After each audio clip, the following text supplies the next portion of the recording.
Permisi ya Bu, Ya, silakan. sudah lama menunggu Ibu. Sudah lumayan nih mas. Tadi saya harus anterin anak saya ke sekolah. Oh gitu, emang Ibu nomor dapat pengertian berapa? Saya dapat nomor 7, tapi ini pun juga belum nomor 1. Dan dokternya juga bergerak. Wah, masih lama ya Bu. Kalau Ibu berkenan, Ibu bisa bertukar nomor antrian dengan saya. Saya nomor antrian nomor 3. Lagi pula kesian si kecil Bu menunggu lama di sekolah. Bener nih mas, kan jadi nggak enak. Kan mas sudah antri dari tadi. Benar Bu, tidak apa-apa. Lagi pula saya ada jadi klien hari ini masih agak lama. Kan Ibu lebih membutuhkan daripada saya. Nanti saya mau masih pada suster ya Bu. Oh iya, boleh. Oh iya, saya lupa. Kita belum kenalan Bu. Oh iya. Saya dengan Arya. Saya dengan Mita. Oh iya, Mas Arya ya? Betul. Ini kartu nama saya. Oh iya, Ibu Mita. Ini kartu nama saya Ibu.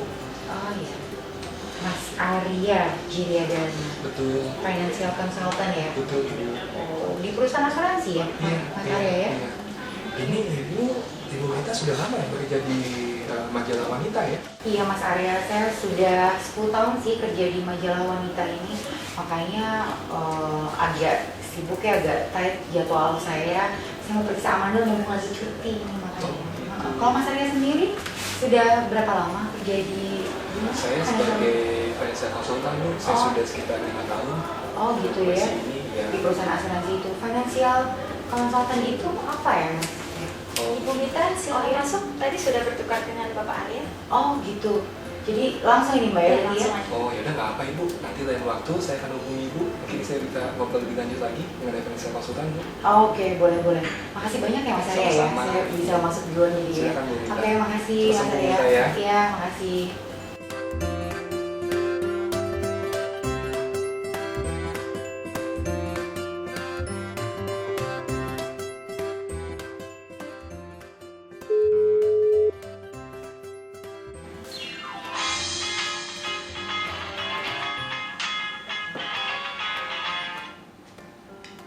Halo.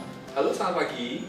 Iya, pagi. Apa benar saya bicara dengan Ibu Mita? Iya, saya sendiri. Siapa ini? Selamat pagi Ibu Mita. Saya dengan Arya, Bu Mita, konsultan keuangan dari BNI Life yang minggu lalu bertemu dengan Ibu Mita di klinik Dr. Budi. Ibu Mita masih ingat dengan saya? Mas Arya ya. Iya, saya ingat. Wah, senang sekali nih Bu. Gimana kabar Ibu Mita hari ini? Baik Mas Arya. Ada apa ini? Oh, syukurlah kalau Ibu baik ya Bu ya. Gini Bu Mita, semoga Ibu Mita dan Bu Baga juga dalam keadaan sehat ya Bu Mita ya.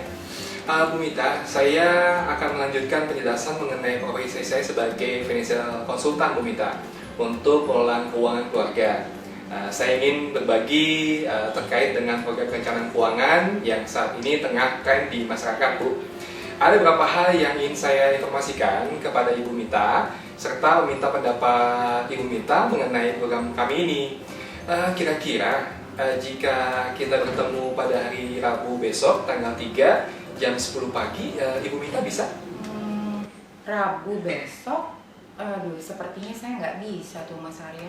Oh, baik Ibu Mita, bagaimana jika hari Jumat jam 11 siang? Jumat juga saya sepertinya nggak bisa Mas. Saya sibuk sekali soalnya minggu ini. Oh iya, Ibu Mita, tidak apa-apa. Oleh sebab itu, saya membuat janji dulu sebelum ketemu dengan Ibu Mita. Bagaimana kalau minggu depan di hari Senin tanggal 8 jam 11 siang? Ibu Mita kira-kira bisa? Oke, sepertinya bisa kalau Senin. Tapi Mas Arya, ini kan Mas Arya dari asuransi ya berarti ya? Saya nggak harus beli produk kan ya? Tentu Ibu Mita, tidak ada kewajiban Ibu untuk membeli. Kami hanya ingin men-sharing saja mengenai program yang kami miliki dan tentu saja meminta pendapat Ibu mengenai apa yang sudah kami jelaskan nantinya. Oke, kalau gitu Mas Arya. Hari Senin bisa langsung datang saja ke kantor saya? Baik Ibu Mita, sampai ketemu hari Senin minggu depan jam 11 siang Ibu. Oke. Oke, terima kasih Ibu Mita.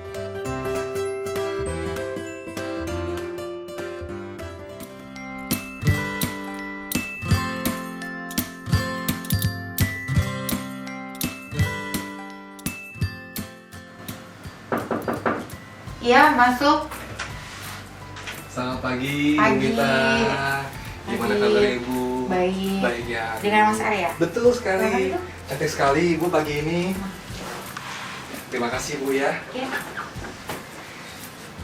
Gimana tadi perjalanannya Mas Arya? Lancar sampai Ya, sini? alhamdulillah lancar tadi Bu di jalan.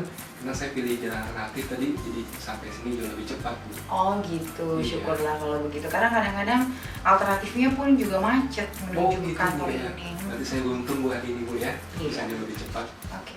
Desain kantor dan ruangannya menarik dan nyaman ya Bu ya di sini. Oh iya, karena di sini kan kita butuh kreativitas. Ini kan kantor majalah, jadi supaya bisa membangkitkan kreativitas, makanya kita butuh ruangan yang harus didesain semenarik mungkin gitu Mas. Oh gitu ya Bu ya, sebuah kebutuhan Bu ya. Iya. Hebat Bu. Saya langsung aja Bu ya, karena waktu terus berjalan, saya akan menjelaskan mengenai maksud dan tujuan saya untuk hadir di sini. Ini terkait Oke. mengenai finansial konsultan Ibu. Boleh Boleh, Bu, ya? boleh. Silakan Mas Arya. Ya baik Bu, saya mulai Bu ya. Ya.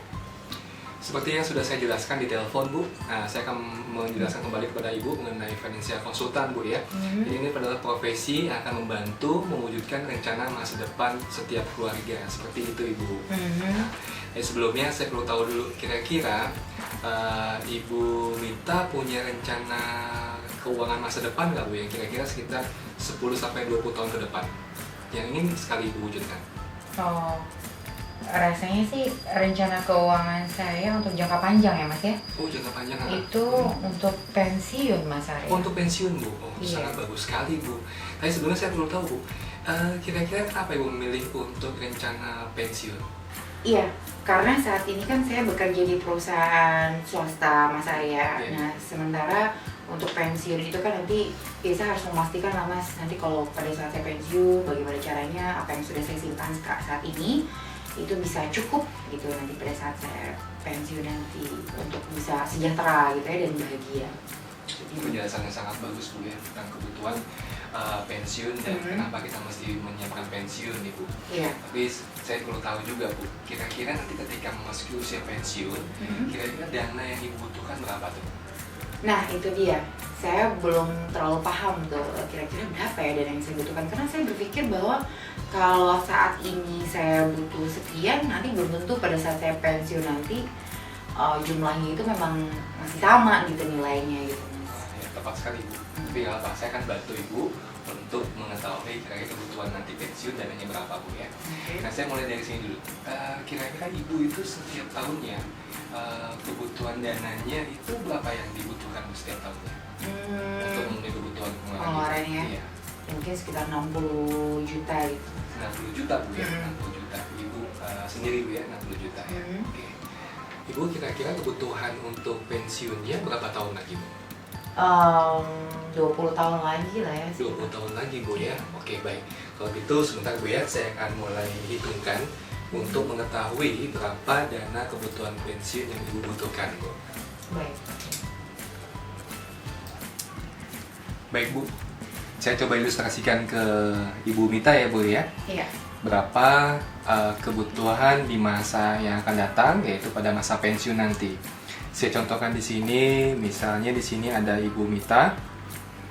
Ibu Mita pengeluarannya saat ini adalah 60 juta Iya. ke tahun, betul Bu ya? Iya betul. Tahunnya. Kemudian kita akan lihat 20 tahun yang akan datang. Berapa nilai 60 juta ini? Kalau kita coba hitung dengan kalkulator finansial Bu, saat ini nilainya adalah 60 juta. Iya. Kemudian kita lihat inflasinya misalnya 8%.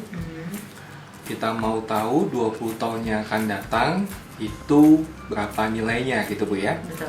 Nilainya adalah kalau saya genapkan Bu ya menjadi 280 juta.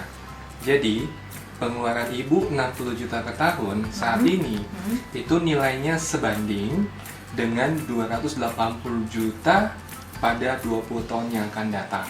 Wah, Begitu. cukup besar juga ya Mas ya, berarti 60 Iya. juta 20 tahun lagi nilainya sudah menjadi 280 juta. Betul sekali Bu, itu dengan inflasinya 8% gitu Bu. Nah, jadi kebutuhan ibu adalah nanti ketika pensiun, yaitu 280 juta ini yang perlu ibu dapatkan setiap tahunnya untuk menjaga standar hidup ketika pensiun nanti, supaya pensiun nanti sejahtera seperti itu ibu, gitu. Nah, tapi saya tidak hanya sampai di situ bu. Nantinya ketika pensiun supaya ibu tetap mendapatkan income dengan nilai yang sama ini, ibu perlu mendapatkan modal. Jadi ibu perlu modal nilainya sekian rupiah untuk bisa menghasilkan 280 juta ini, gitu. Nah, saya akan coba hitungkan kepada ibu. Di sini saya coba hitung untuk 280 jutanya. Itu akan ibu terima setiap tahunnya dimulai dari masa pensiun ibu nantinya, ya. Nah, kalau misalnya ibu mendapatkan 280 juta, yang paling aman adalah ibu punya simpanan dalam bentuk deposito, di mana nilai nanti deposito ini bisa menghasilkan 6%, ya, untuk bunganya. Nilai bunganya setiap tahunnya yaitu sama dengan 280 juta bu ya. Berarti saya perlu memiliki deposito gitu ya, yang bisa menghasilkan bunga sesuai dengan pengeluaran tahunan saya gitu ya, saat Betul. saya pensiun nanti. Betul ibu, seperti itu. Nah, berapa tuh deposito yang Kalau kita hitung kembali bu ya, dengan pengelola finansial, ya. ibu akan mendapatkan 280 juta ini setiap tahunnya, 20 tahun yang akan datang. Pada saat pensiun nanti, dengan bunga deposito kira-kira 6%. Betul. Kemudian kita akan lihat berapa dana atau modal yang perlu ibu miliki, yaitu setelah kita hitung nilainya adalah kira-kira 3.400.000.000. Jadi 3,4 miliar yang perlu ibu miliki, yaitu saat pensiun nanti. Jadi untuk saat ini ibu memiliki waktu 20 tahun lagi untuk bisa mengumpulkan 3,4 miliar ini bu, gitu. Cukup besar ya Pak, sangat besar ya.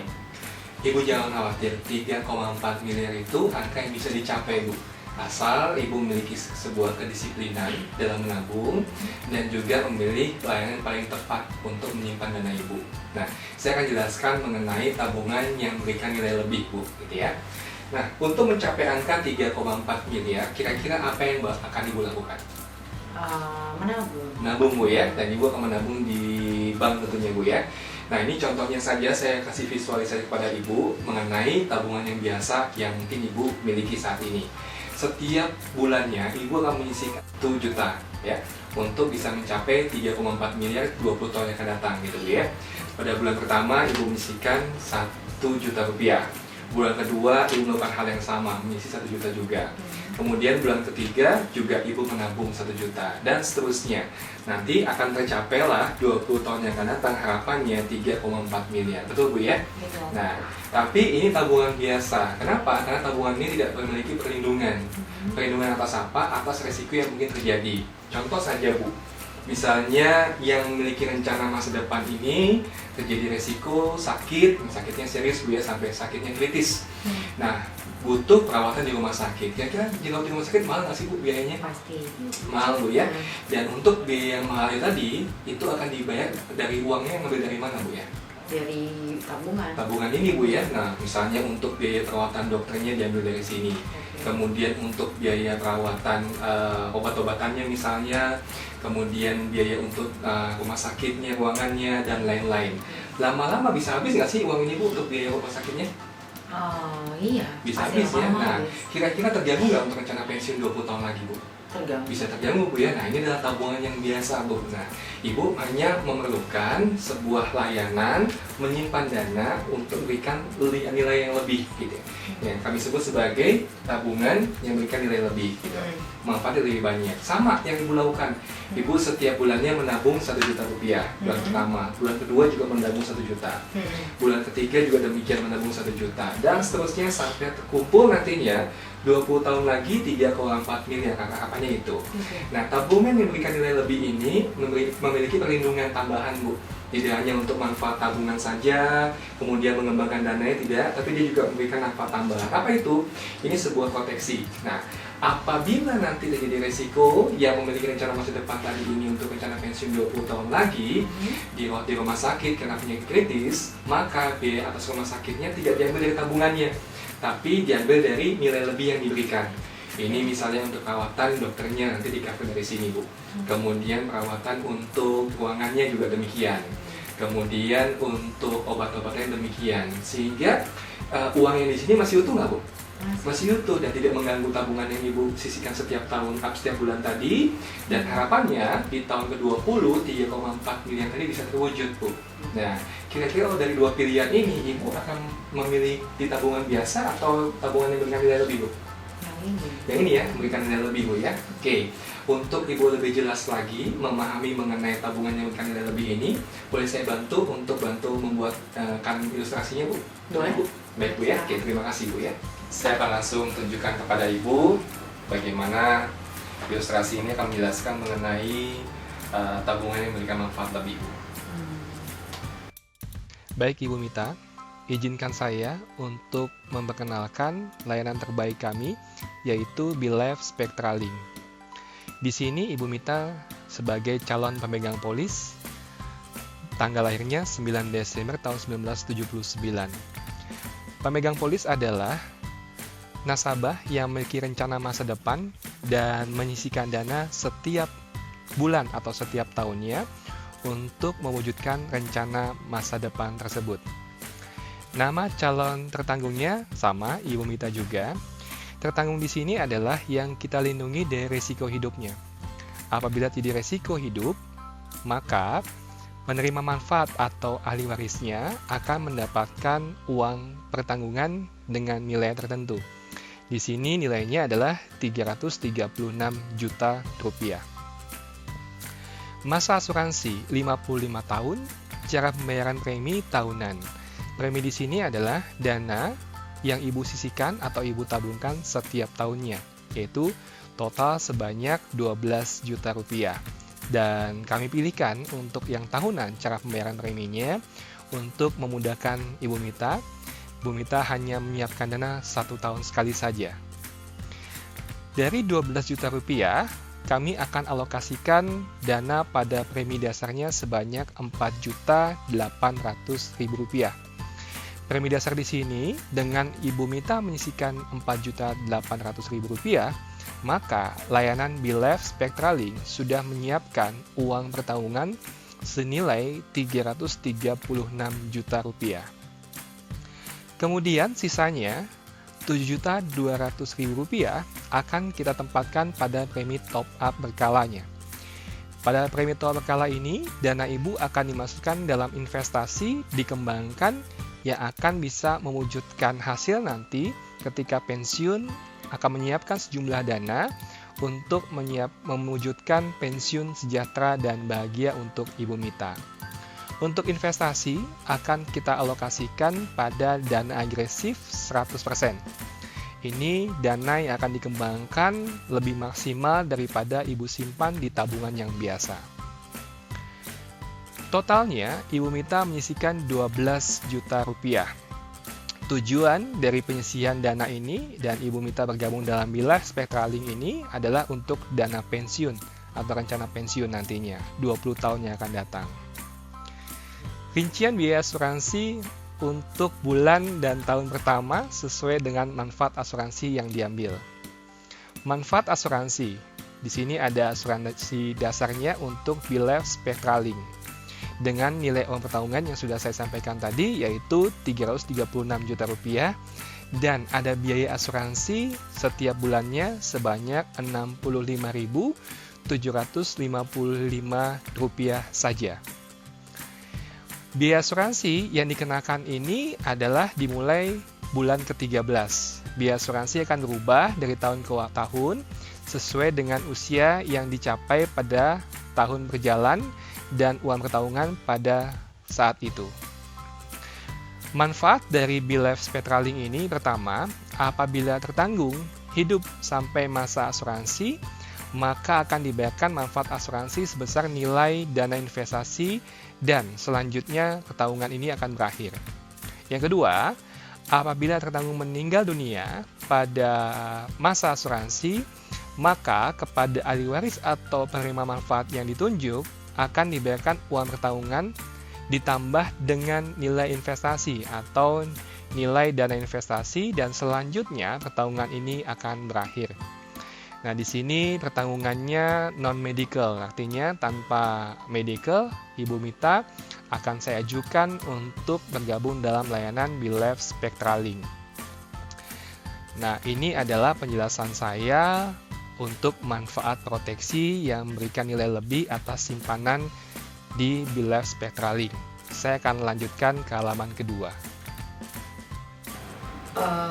Tapi Mas, kalau di asuransi itu proses klaimnya gimana ya? Lebih mudah nggak? Karena kalau saya taruh uang saya di deposito ataupun tabungan gitu ya, misalkan terjadi risiko tutup usia, kan itu bisa ahli waris bisa langsung ambil aja gitu ke bank. Nah, kalau asuransi proses klaimnya seperti apa? Nah, ini pertanyaan yang sangat bagus, Bu ya. Nah, ini biasanya di masyarakat kita memahami bahwa memiliki tabungan saya sudah cukup, ya, cukup hanya memiliki tabungan. Nah, saya akan coba ilustrasi kepada Bapak Ibu bagaimana nanti Ibu Mita bisa melihat manfaat lebih dari tabungan yang memberikan nilai lebih ini, gitu. Dari sisi mudahnya likuiditas dari dana yang sudah disimpan, gitu. Oke, saya coba jelaskan kepada Ibu ya, Bu ya. Bu Mita, saya akan jelaskan mengenai three kind of money untuk melihat bagaimana bagusnya memiliki proteksi atau asuransi jiwa dengan membandingkan dengan simpanan-simpanan yang lain yang Ibu Mita sudah miliki. Di sini akan jelaskan mengenai ada 3 jenis uang sebetulnya yang kita miliki saat ini, Bu Mita, dan harusnya kita lengkapi dengan uang yang ketiga. 3 uang itu apa saja? Yang pertama adalah no money. No money di sini adalah uang saat ini atau uang sekarang ya, Bu ya. No money di sini contohnya Ibu Mita memiliki uang di dompet, di saku, itu adalah uang saat ini. Uang yang bisa digunakan di eksekusi saat ini juga. Atau simpanan bisa dibilang sebagai uang saat ini juga. Misalnya simpanan di bank dalam bentuk tabungan. Ketika Ibu Mita butuh uang, butuh dana, tinggal mengambil uang yang ada di tabungan atau mendatangi ATM terdekat ya. Kalau tidak bisa mendatangi cabangnya, bisa melakukan penarikan di ATM terdekat. Itu tabungan. Kemudian selain tabungan ada lagi yang namanya deposito. Itu juga disebut sebagai no money, uang saat ini. Ketika Ibu Mita membutuhkan dana, bisa mengambil dari depositonya, mencairkannya untuk melakukan penarikan.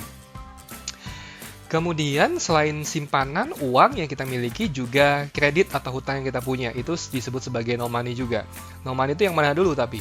Misalnya adalah Ibu Mita memiliki hutang yang jangka pendek dari kartu kredit misalnya. Itu sebagai uang atau hutang saat ini. Hutang saat ini bisa diajukan saat ini juga oleh Ibu Mita ketika ingin melakukan pembelanjaan dengan produk tertentu, ya di tempat tertentu juga.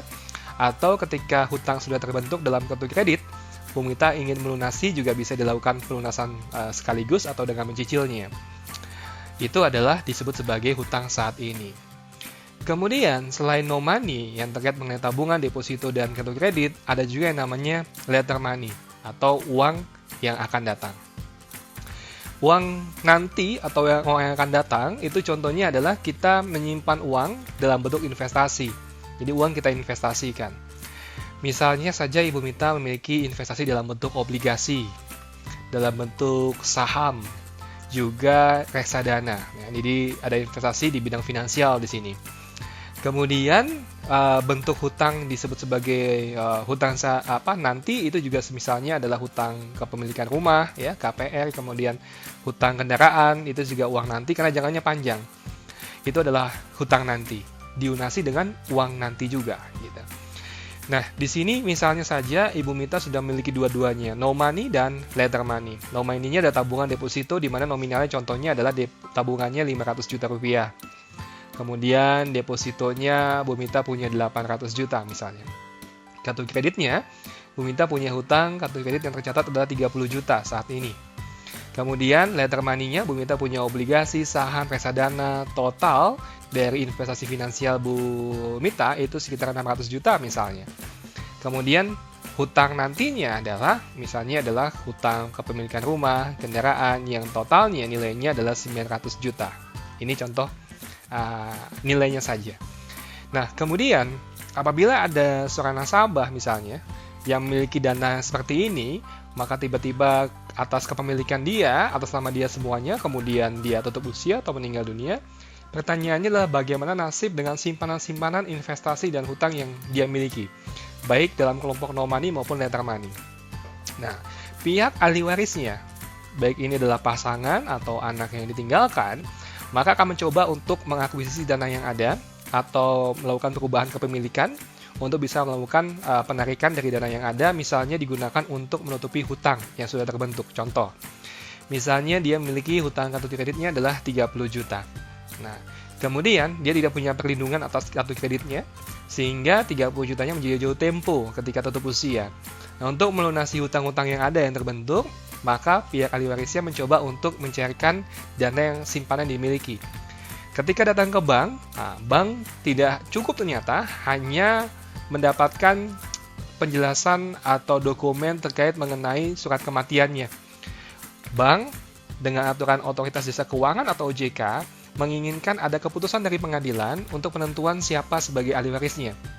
Nah, sebelum kepada proses pengadilan, bank biasanya menanyakan mengenai apakah ada surat wasiat atau surat untuk ahli warisnya yang sudah dibuat di notaris yang ditinggalkan untuk bisa mengakuisisi dana yang ada dalam simpanan bank tersebut. Bank akan memfreeze tabungan, deposito, obligasi, saham, reksadana yang dimiliki ya oleh nasabah sehingga tidak bisa diakuisisi dalam waktu yang cepat. Beda dengan yang namanya never money. Di sini saya akan jelaskan mengenai never money. Never money itu apa? Never money adalah uang yang tidak pernah ada. Memang uang ini tidak pernah ada ketika pemiliknya masih hidup. Tapi ketika tutup usia dan dia memiliki yang namanya asuransi jiwa, maka akan ada yang namanya uang pertanggungan yang disebut sebagai never money di sini. Ketika tutup usia, maka ahli warisnya akan bisa mengurus kepada pihak asuransinya dengan membawakan berkas yang ada, ya, data kematiannya dan lain-lain. Kemudian perusahaan asuransi ketika layak bayar akan memberikan uang pertanggungan kepada penerima manfaat atau ahli warisnya. Nah, perbedaannya di mana? Pada tabungan, deposito, kemudian investasi, ya, dan lain-lain yang disimpan dalam perbankan misalnya, itu menuju kepada ahli waris ketika pemiliknya tutup usia. Akan tetapi beda dengan asuransi jiwa. Asuransi jiwa akan menunjuk pada penerima manfaat, bukan disebut sebagai ahli waris. Perbedaannya apa? Kalau ahli waris namanya, dia akan tunduk pada ketentuan hukum.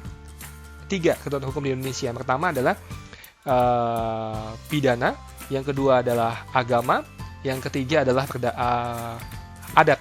Di mana hukum adat di Indonesia ada 200 lebih, sehingga proses untuk penunjukan siapa sebagai ahli warisnya itu membutuhkan waktu, dan waktunya mungkin cukup panjang. Beda dengan penerima manfaat.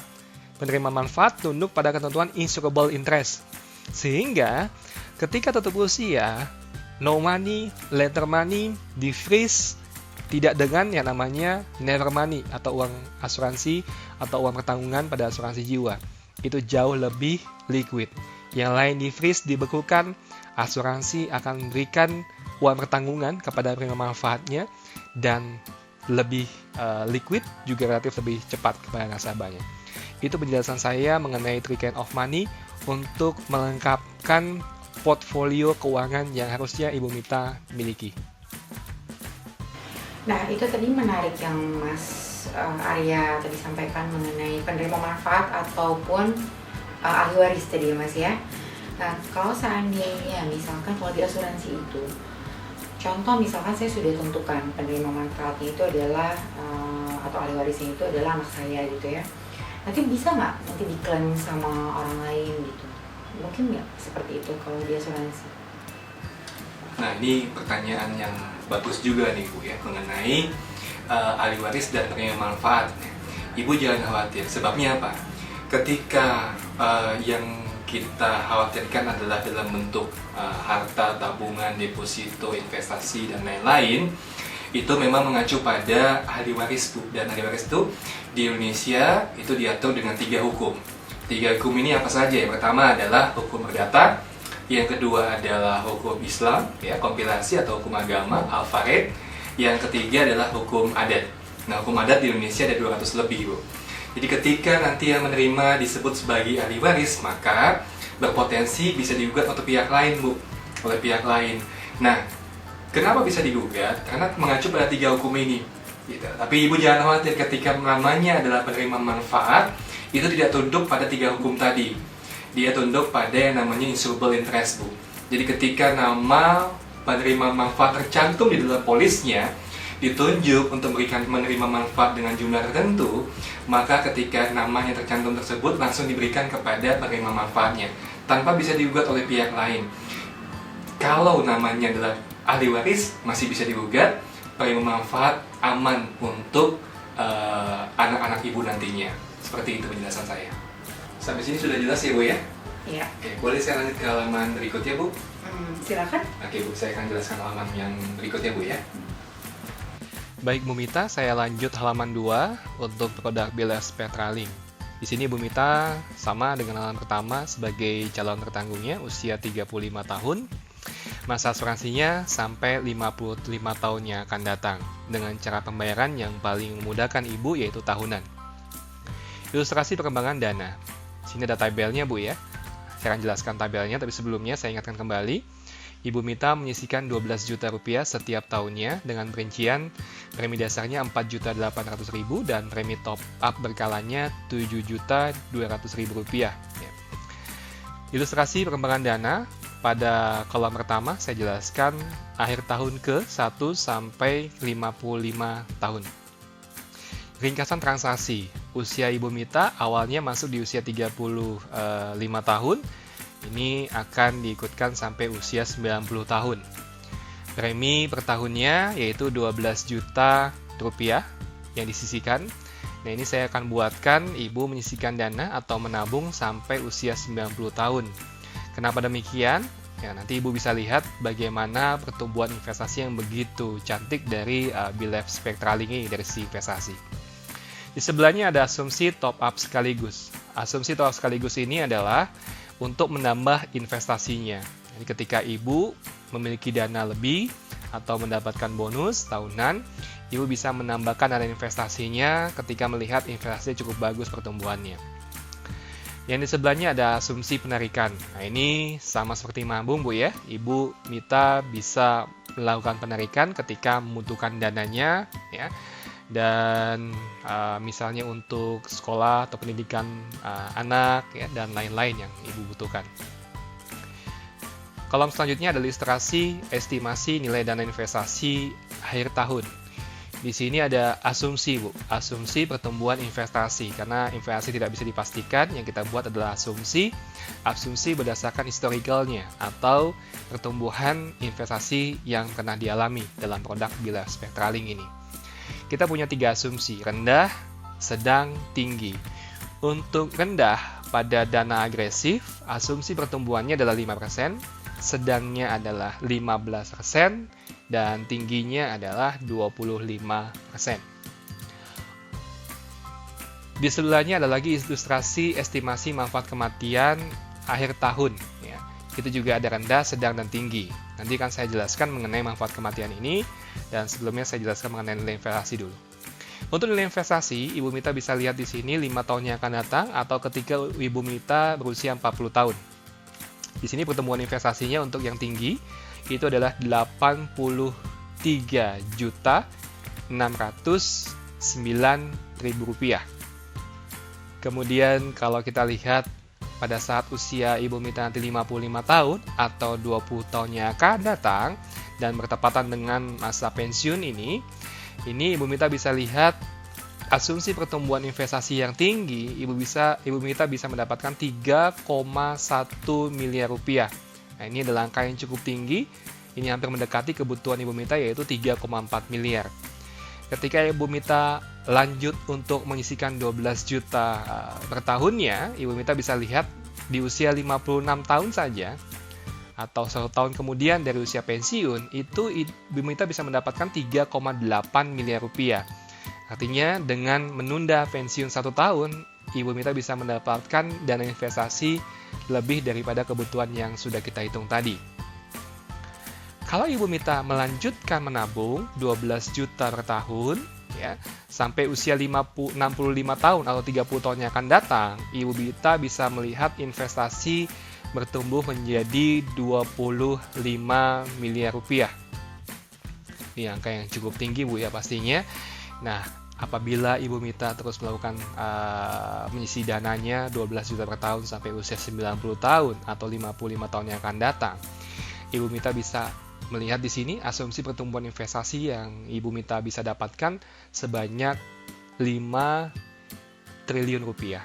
Ya, angka yang sangat besar sekali dengan pertumbuhan tadi yaitu 25%.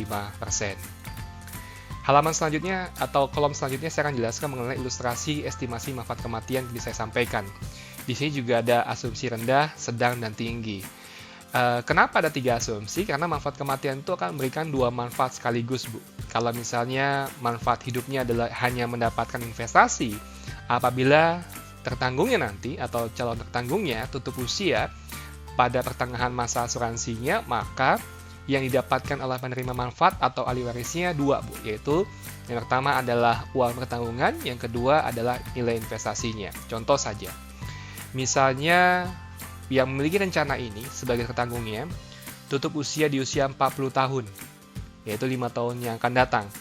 Maka yang didapatkan oleh ahli warisnya atau penerima manfaatnya ketika dia adalah yang manfaat tingginya kita lihat investasi di sini 5 tahun yang akan datang adalah sebanyak 83 juta rupiah, ya. Kemudian ditambah dengan uang pertanggungannya, kalau kita lihat di halaman pertama sebanyak 336 juta rupiah. Totally yang akan didapatkan oleh ahli warisnya atau penerima manfaatnya untuk manfaat yang kematian yang tinggi yaitu 419 juta sekian. Nah, itu adalah manfaat kematiannya. Itu ketika asumsi yang tinggi. Jadi ketika kematian terjadi terhadap tertanggungnya, maka ahli waris atau penerima manfaatnya akan mendapatkan uang pertanggungan plus nilai investasinya. Nah, ini adalah nilai 20 tahun yang akan datang dengan perkiraan dana yang bisa Ibu miliki. Oke. Terus ini hasilnya pasti seperti itu atau gimana ya, Mas? Ya, maksudnya pasti nggak angkanya? Ini memang baru ilustrasi saja, Bu. Di sini 20 tahun yang akan datang adalah perkiraan dana yang bisa Ibu miliki untuk mewujudkan rencana pensiun tadi. Nah, untuk bisa lebih meyakinkan Ibu, saya akan tunjukkan mengenai kinerja manajer investasi kita untuk melihat bagaimana historikalnya atau pengolahan dana sebelumnya sudah dilakukan. Dari situ Ibu bisa melihat bagaimana cantiknya pengembangan dana yang dimiliki dalam produk atau layanan kami ini, gitu. Saya coba jelaskan, Ibu, ya. Iya. Bu Mita, saya akan jelaskan laporan kinerja bulanan dari dana agresif. Di sini adalah laporan Agustus tahun 2014, dan bagian awal saya akan jelaskan mengenai pertumbuhan 1 tahun terakhirnya, yaitu 24,04%. Setahun di sini adalah menjelaskan mengenai pertumbuhan investasi dari Agustus 2013 menuju Agustus 2014. Angka 24,04% setahun terakhir ini mendekati asumsi yang ada di ilustrasi halaman kedua yang sebelumnya saya sudah jelaskan. Di asumsi untuk hasil investasi tingginya adalah 25%, maka angka yang tertera pada ilustrasi halaman kedua itu mendekati dengan kenyataan yang terjadi pada dana agresif ini. Untuk bulan ini yaitu 1,61%. Ini adalah pada bulan Agustus 2014-nya. Untuk 1 bulannya saja itu sudah 1,61%. Kemudian NAB atau nilai aktiva bersih atau harga unitnya di harga Rp1.006,61. Jadi ini launchingnya awalnya adalah 1.000, saat ini baru di angka Rp1.006,61, artinya belum tinggi, Bu, ya, harganya. Kemudian di bawahnya kita akan lihat profil dana agresifnya. Laporan kinerja bulanan ini menjelaskan bahwa dana agresif itu mulai launching atau dijual pertama kali pada 19 Maret 2013. Jadi belum lama ini. Kemudian tujuan investasinya, dana agresif ini bertujuan untuk memperoleh pertumbuhan angka jangka panjang melalui pasar saham Indonesia. Jadi sifat dari dana agresif untuk memilih ini, maka rencananya adalah harus jangka panjang ya. Jangka panjang itu adalah yang di atas kira-kira di atas 10 tahun. Kemudian saya lanjut kolom berikutnya yaitu company profile. Di sini ada 3 perusahaan yang terkait. Yang pertama adalah PT BNI Life Insurance, yang merupakan perusahaan asuransi yang menyediakan berbagai produk asuransi seperti asuransi kehidupan atau asuransi jiwa, kesehatan, pendidikan, investasi, pensiun, dan syariah. Dan perusahaan PT BNI Life Insurance ini sudah 18 tahun lebih pengalamannya. Kemudian yang kedua ada pemilik dari PT BNI Life Insurance. Yang pertama adalah PT Bank Negara Indonesia sebagai bank pemerintah nomor 4 terbesar saat ini. Kemudian pemilik yang keduanya adalah ada perusahaan dari Jepang, namanya adalah Sumitomo Life Insurance, memiliki 39,9% saham dari PT BNI Life Insurance ini. Kemudian saya lanjut pada tinjauan makroekonomi. Di sini jelaskan mengenai keadaan ekonomi secara makronya. Kemudian pada kolom atau tabelnya diinformasikan mengenai indikatornya mulai dari BI rate, IHSG, inflasi, dan rupiah. Kita fokus pada 2 poin yang paling penting dalam indikator ini, yaitu adalah BI rate dan inflasi. Kita akan lihat di Agustus 2013. Di situ diinformasikan BI rate-nya di 6,50%, sedangkan inflasinya 8,79%. Artinya, kalau Ibu Mita hanya memiliki tabungan saja saat ini, atau tabungan dalam bentuk deposito, maka dana yang Ibu simpan dalam deposito hanya akan melindungi fisik uangnya, tidak dengan nilainya. Apa sebabnya? Karena nilainya akan tergerus atau termakan oleh namanya inflasi, dan inflasi pada Agustus 2013 di angka 8,79%, sedangkan bunganya hanya 6,50%, sehingga dari sisi nilai tidak terlindungi dengan baik. Untuk bisa melindungi fisik dan nilainya, maka Ibu Mita perlu memilih instrumen investasi yang bisa mengcover dari inflasi yang ada. Selanjutnya kinerja dan indikator pembanding. Di sini kita lihat 1 bulan, 3 bulan, 6 bulan, 1 tahun sejak awal tahun. Pada dana agresif, 1 bulan adalah 1,61% sama dengan yang sebelumnya saya jelaskan.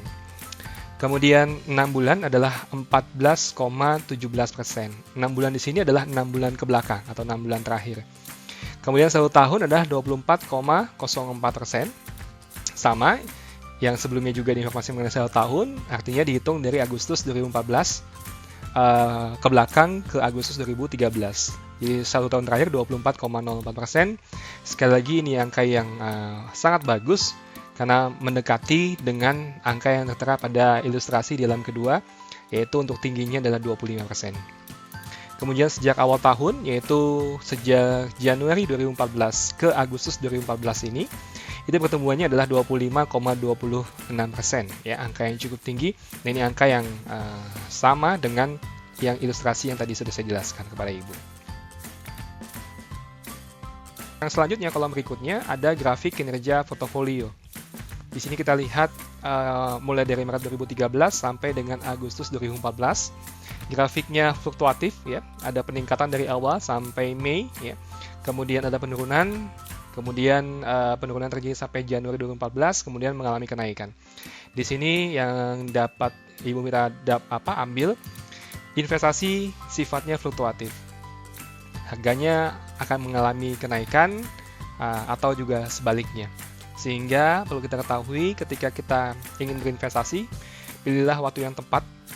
Kemudian waktu yang tepat adalah di harga yang paling murah, kemudian kita jual ketika harganya tinggi.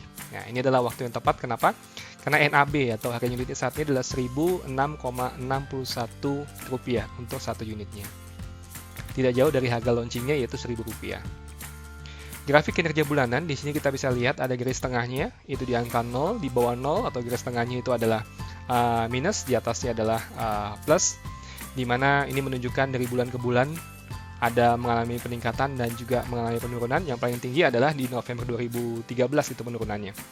Sedangkan pencapaian lain, rata-ratanya, Ibu Mita bisa lihat di sini, ya, cukup bagus. Kemudian alokasi aset. Komposisi aset untuk dana agresif saham itu 91,58%. kemudian obligasi 0%, pasar uangnya adalah 8,42%. Nah, saham apa saja? Artinya dana yang Ibu simpan di dalam produk ini untuk penempatan dana agresif dibelikan saham apa saja? Yang pertama adalah saham Bank Negara Indonesia (TBK), kemudian yang kedua adalah Gudang Garam TBK. Ketiga di sini ada saham Indosemen Tunggal Perkasa TBK. Yang keempat di sini ada saham Indofood dan kelima ada saham Semen Gresik. Ya. Jadi dari sini portofolio terbentuk dengan sangat baik. Dana Ibu diberikan saham tidak hanya satu bentuk bisnis saja. Di sini mulai dari perbankan, kemudian customer good, ya, dan lain-lain, sehingga hasilnya nanti akan lebih bagus ke depannya untuk dana yang Ibu simpan dalam dana agresif ini. Itu penjelasan saya mengenai laporan kinerja bulanan dana agresif pada Agustus 2014. Nah, supaya Ibu bisa merasakan manfaatnya secara langsung, bagaimana kalau saya bantu Ibu untuk mengisi SPAJ-nya, Bu? Boleh. Oke, baik. Saya bantu ya. Ya. Ibu Mita, terima kasih Iya. untuk waktunya hari ini Iya, dan sama-sama, keputusan Kak Ria. terbaik sekali hari ini, Bu, ya. Iya, oke. Nanti kalau saya ada pertanyaan, berarti saya bisa langsung hubungi Mas Arya ya? Iya, silakan, Bu. Oke, ya, mari saya Iya, antar Mas terima Arya. kasih, Bu.